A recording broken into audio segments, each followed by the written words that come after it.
Katsak, Amf Tonarich.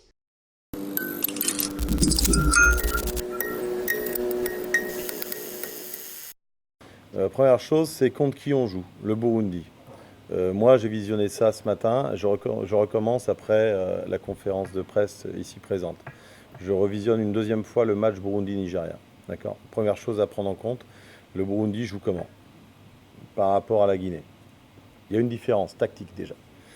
Premier point. Deuxième point, est-ce que un des joueurs qui a attaqué le match contre la Guinée mérite de ne pas jouer ou mérite de sortir contre le Burundi? C'est une deuxième question que je dois me poser, moi, individuellement, que vous pouvez vous poser aussi. Qui mérite de sortir? Troisième point, y a-t-il des blessés dans notre groupe ou pas? Ou des retours de blessures ou pas?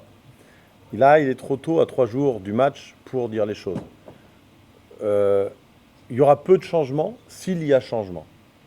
Parce que, à la deuxième question, je dis, il n'y a pas beaucoup de joueurs qui méritent de sortir, voire pas de joueurs qui méritent de sortir par rapport à la prestation du premier match. Où on était tous d'accord pour dire à la fin du premier match à 2-2 qu'on avait fait l'exploit. Donc ils ont fait l'exploit. Pourquoi changer? On n'est pas sur un championnat de 30 matchs ou de 25 matchs. On est sur une coupe où on joue coup à coup et step by step. Et il faut à tout prix gagner les matchs. Je pars du principe que plus on joue ensemble et moins on change de joueur, meilleur on est parce que les relations sont là. Si un joueur était passé totalement au travers, alors oui, je me poserais plus de questions. J'ai beau regarder, j'ai beau visionner, il n'y a pas grand joueur qui soit passé au travers. Je reviens au troisième point. Est-ce qu'il y a un joueur, je pense à Jérémy, qui est capable de revenir ou pas? Il est soigné tous les jours, 2 fois par jour, par le doc Bompard et Olivier Le Kiné. Ils sont tous les deux avec lui toute la journée et mon préparateur physique. Je sais que ça évolue très très bien. Peut-être ce sera trop court pour le Burundi, mais il devrait être là, je pense, contre le Nigeria. Ce qui voudrait dire que derrière, je ne vais pas changer. Au milieu de terrain, les 3, excepté Pépin, qui ont attaqué, pourraient recommencer. Mais Ryan a son mot à dire. Comme un Dax, s'il gagne un peu de volume à l'entraînement, a son mot à dire. Et peut-être comme d'autres.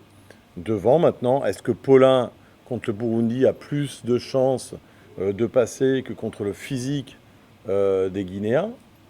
Peut-être. Ou est-ce que je vais attendre le Nigeria pour le lancer? Je ne sais pas. Il y a Njiv aussi, qui avait un petit pépin au genou, qui va un peu mieux, qui maintenant va frapper à la porte pour devenir titulaire.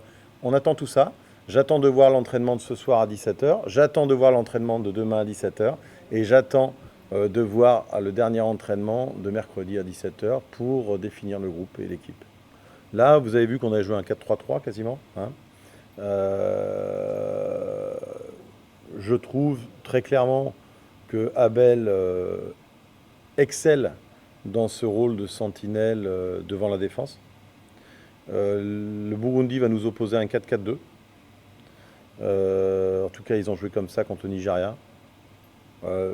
Il est important contre un 4-4-2 de mettre une sentinelle justement pour être à 3 contre 2 systématiquement dans cet axe profond défensif. Donc j'aurais tendance à vous dire que je vais rester sur la même organisation.